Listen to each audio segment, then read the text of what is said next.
Hello everyone, good morning. कैसे हैं आप सब? सुबह काफ़ी देर की उठी हुई हूँ और घर के इधर-उधर के छोटे-मोटे लगभग काम जो है मैं निपटा चुकी हूँ। अब आई हूँ किचन में। किचन का जो है रूटीन अपना शुरू करूँगी। सुबह का नाश्ते का, लंच की तैयारियाँ करेंगे। लेकिन उससे पहले ही मैंने रात को दही जमाई थी तो माइक्रोवेव से अभी निकाली है और इसमें से लगभग 1 डेढ़ कटोरी दही मैंने जो है बच्चों के लिए निकाल के रख दी है। बाकी की दही को मैंने मिक्स कर लिया है क्योंकि मैं इससे बनाने वाली हूँ मक्खन।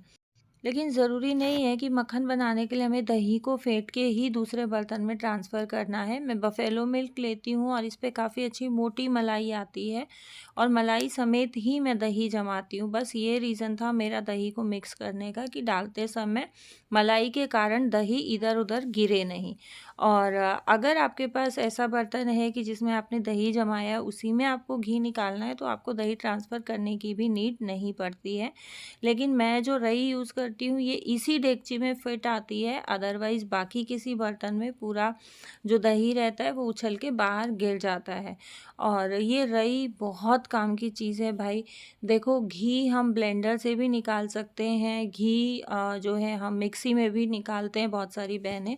लेकिन दोनों ही चीज़ें ऐसी हैं कि आप उनको अनअटेंडेड नहीं छोड़ सकते हो, आपको वहाँ पकड़ के खड़ा रहना ही होता है। बट ये रही जो है ये मतलब ऐसी एक गैजेट है और बहुत बार बहनें पूछती भी हैं कि ये क्या है, कहाँ से लाई हो, कितने का आया था। तो ये सिर्फ 650 रुपये की आई थी और आप लोग देख रहे हो कि पिछले लगभग 3-4 साल से ये रही मेरे पास है। और इसमें सिर्फ 2 मिनट के लिए पकड़ के खड़ा होना होता है क्योंकि ये घूमती है, बाकी 5 मिनट में इसमें मक्खन बन के रेडी हो जाता है। मैंने डेगची में रई लगा दी है और अब मैं कर रही हूँ नाश्ते की तैयारी। पहले हस्बैंड के ब्रेकफास्ट और लंच की तैयारी करूँगी, हम लोगों का उसके बाद बनाऊँगी। और हस्बैंड के लिए बन रहा है पोहा और बहुत टाइम के बाद, लगभग 1 से डेढ़ साल के बाद इस रूटीन पे मैं वापस आई हूँ। आप लोग जानते हैं, जो बहनें बहुत पहले से मुझे देख रही हैं, कि मेरे हस्बैंड रोटी बहुत कम खाते हैं, बट अभी पिछले लगभग डेढ़ साल से मेरे कुछ सर्कमस्टेंसेस ऐसे हो रहे थे कि जिस कारण उनका भी रूटीन बिल्कुल गड़बड़ाया हुआ था।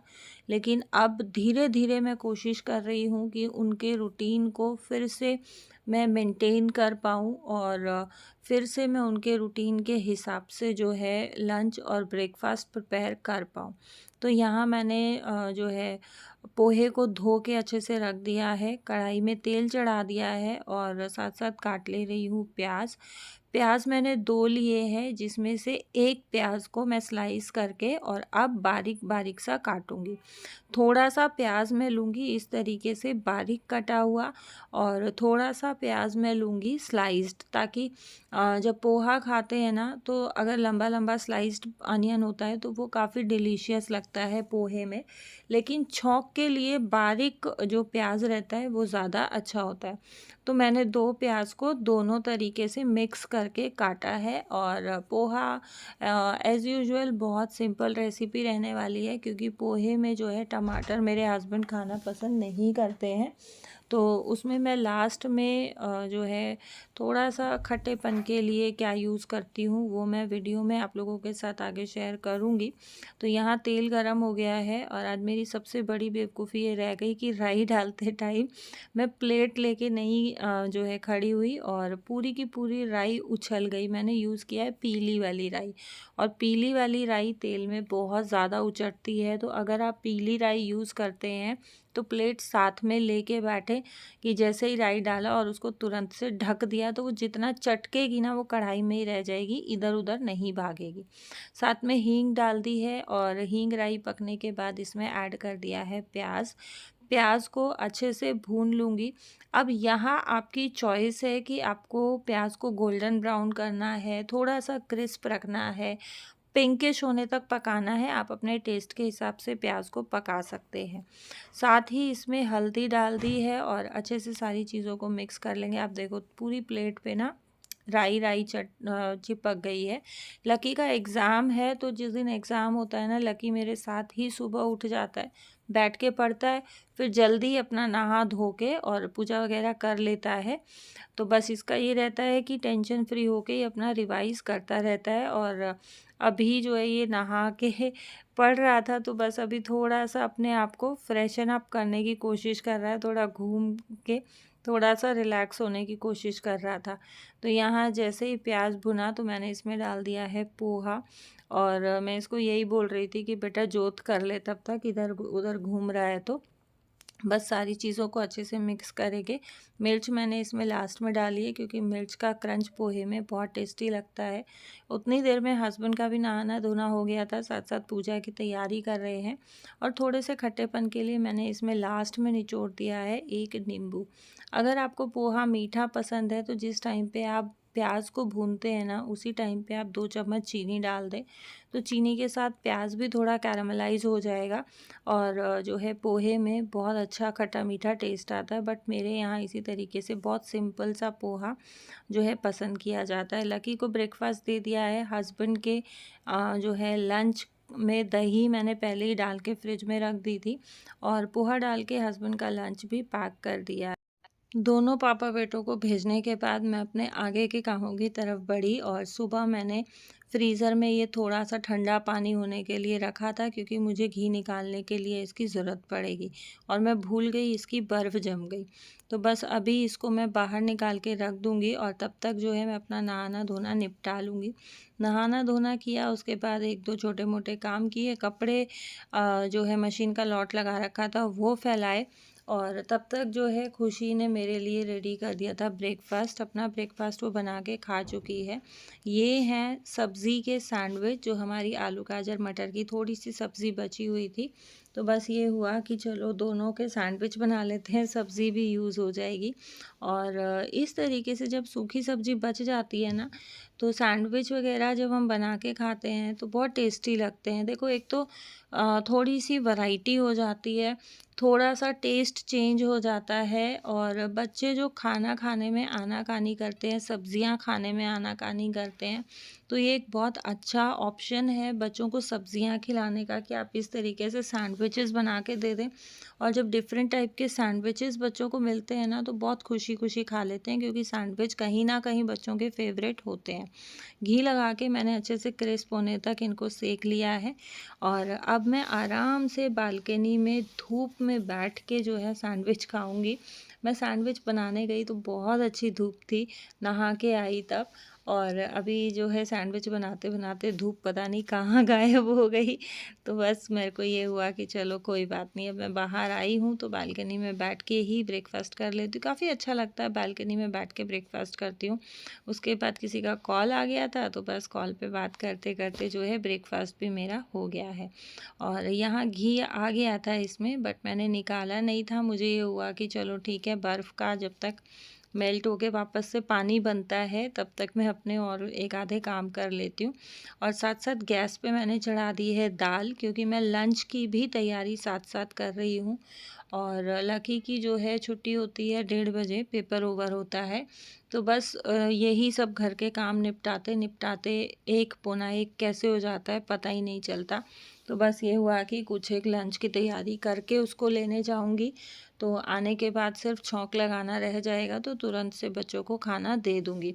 क्योंकि एग्ज़ाम है, तो एग्ज़ाम के कारण वो भी बहुत ज़्यादा हेवी ब्रेकफास्ट नहीं करके जाता है, क्योंकि बहुत ज़्यादा हेवी ब्रेकफास्ट करने के बाद ना फिर ये रहता है कि नहीं मम्मी नींद आती है।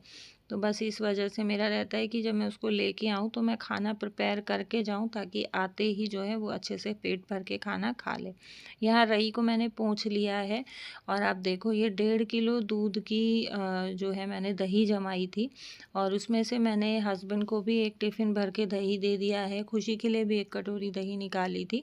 तो उसके बाद जो भी दूध बचा था उसमें से अच्छा खासा मक्खन जो है निकल आया है। और ये जो फ्रेश मक्खन होता है ना, ब्रेड पे लगा के खाने में बहुत टेस्टी लगता है। मेरी खुशी हमेशा खाती है, मैं जब भी मक्खन बनाती हूँ वो ब्रेड पे लगा के ही खाती है।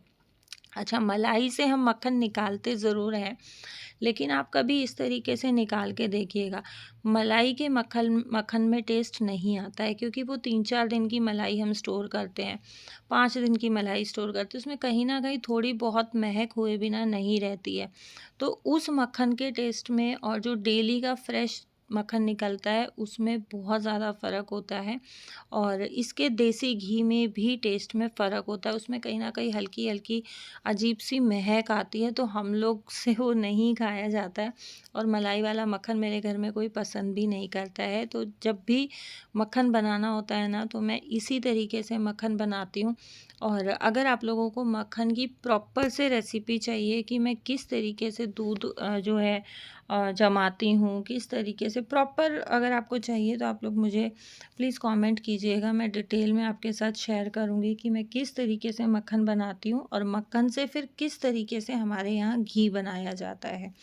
यहाँ जो है मक्खन का काम हो गया है, लंच का मेरा जो है ऑलमोस्ट काम निपट गया है, ढक्कन मैंने कुकर को लगा दिया है। अब बारी आती है नाश्ते के बर्तन साफ़ करने की। अच्छा, सुबह का इतना काम मैं निपटा लेती हूँ ना लक्की को लेने जाने से पहले, तो बस आने के बाद मेरा भी ये रहता है कि खाना खा के और अब मैं शांति से रेस्ट कर सकती हूँ। नहीं तो हम औरतों के साथ क्या होता है, और ये मुझे ऐसा लगता है कि शायद हर एक औरत के साथ यही प्रॉब्लम होती होगी कि अगर हमारा कोई भी काम पड़ा हुआ है और हम लेट गए हैं थोड़ी बहुत देर सोने के लिए, देखो मेरे साथ तो होता है, तो आँख बंद करते ही नींद आने की बजाय मुझे वो काम दिखाई देता है कि नहीं, मुझे वो काम करना है, मुझे वो काम करना है। और यहाँ बर्तन करते-करते गैस में कुकर में सीटियाँ आ गई थी, तो मैंने गैस बंद कर दी है दाल की। और बस अब ये रहेगा कि अगर खुशी को टाइम लगेगा तो खुशी चावल बना देगी, अदरवाइज़ मैं चावल चढ़ा के चली जाऊँगी तो खुशी गैस बंद कर देगी और आने के बाद बस मुझे जो है दाल में छौंक लगाना रह जाएगा।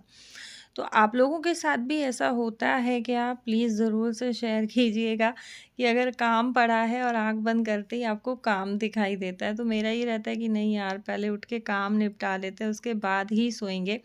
और फिर भी अगर ज़बरदस्ती मैं लेटी रहती हूँ ना तो काम ही हो पाता है और ना ही जो है रेस्ट हो पाता है।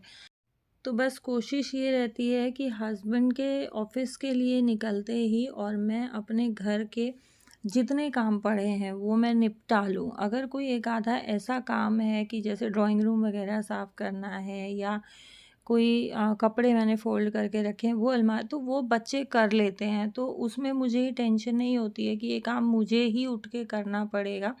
बट जो काम मुझे ही करने हैं, जो काम मेरी रिस्पॉन्सिबिलिटी हैं, वो काम मैं करके ही जो है उसके बाद अपना रेस्ट वग़ैरह का सोचती हूँ। तो सुबह अगर कंटिन्यूअसली लग के काम कर लो ना, तो बहुत ज़्यादा दिक्कत नहीं होती है घर के काम निपटाने में।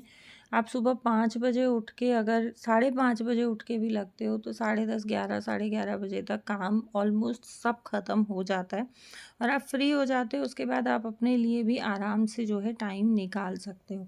मेरा ये रहता है कि अगर 2-2 बर्तन भी होते जाते हैं ना, मैं 2-2 बर्तन भी साथ-साथ माँज, जैसे ही मुझे टाइम लगता है मैं फटाक से बर्तन माँज के रख देती हूँ। क्योंकि बर्तनों का काम एक ऐसा होता है कि आप कितने भी मांजो, कितना भी कम करने की, ख़त्म करने की कोशिश करो, लेकिन बर्तनों का काम आप कभी भी ये नहीं बोल सकते हो कि ये मेरा अब ओवर हो गया, इसके बाद बर्तन होंगे ही नहीं। 2 मिनट के बाद आपको फिर सिंक में कुछ नहीं तो ग्लास चम्मच तो मिल ही जाएगा। तो बस ये मेरी कोशिश रहती है और कुछ इस तरीके से मैं अपने घर के किचन के कामों को मैनेज करती हूँ और यही रीज़न है कि किचन मेरा बहुत ज़्यादा मेसी नहीं होता है। अगर हम छोड़ देते हैं ना, तब जो है किचन मेसी होता है कि नहीं, अभी नहीं, थोड़ी देर में, 10 मिनट में, 15 मिनट में। तो वो चीज़ देखो अगर हम करते हैं तो वो एक तरीके से लापरवाही हो जाती है और घर के और किचन के कामों में लापरवाही काम नहीं आती है। एक हाउसवाइफ़ को थोड़ा-सा स्मार्ट होना बहुत ज़रूरी है, एक होम मेकर को थोड़ा-सा स्मार्ट होना, मल्टीटास्किंग होना बहुत ज़रूरी है। अच्छा, इस रही को साफ़ करना भी बहुत ज़्यादा मुश्किल नहीं है। इस सिंक में ना ये टैप बहुत ज़्यादा नीचे है, तो मुझे थोड़ी-सी प्रॉब्लम होती है इसको धोने में। लेकिन मुश्किल बिल्कुल भी नहीं है, इसको आप अच्छे से स्क्रबर से और डिश वॉशर से क्लीन करो और पानी से धो दो। गर्मियाँ हैं, तो अगर थोड़ा बहुत पानी मोटर के अंदर जाता भी है, तो नेक्स्ट डे मॉर्निंग तक वो सूख जाता है, ऐसा कोई प्रॉब्लम इश्यू नहीं है। और काम को अगर हम बैचेज़ में करें या बर्तनों को बैचेज़ में करें ना, तो बहुत ज़्यादा बर्डन और प्रेशर काम का नहीं आता है। बर्तन करने के बाद अभी मैं साथ-साथ जो है दूध भी उबलना रख दे रही हूँ, क्योंकि लंच का काम मेरा ऑलमोस्ट ख़त्म हो गया है। दूध बॉयल हो जाएगा, आऊँगी तब तक जो है दूध ऑलमोस्ट ठंडा हुआ मिलेगा मुझे। तो मैं इसको फ्रिज में रख दूँगी उठा के, और इस पे जो है काफ़ी अच्छी मोटी मलाई आ जाएगी। तो कल जब मैं घी बनाऊँगी ना, तो घी थोड़ा-सा ज़्यादा निकल आएगा। बहुत फ़र्क पड़ता है कि आप साथ-साथ दूध गर्म करके दही जमा रहे हो ठंडा करके, या उसको फ्रिज में रख के अच्छी मलाई उस पे आने के बाद आप उसमें दही जमा रहे हो। तो ये चीज़ बहुत ज़्यादा मैटर करती है घी निकालने के लिए। तो जी, ये था मेरा आज का वीडियो। होप कि आप लोगों को पसंद आया होगा।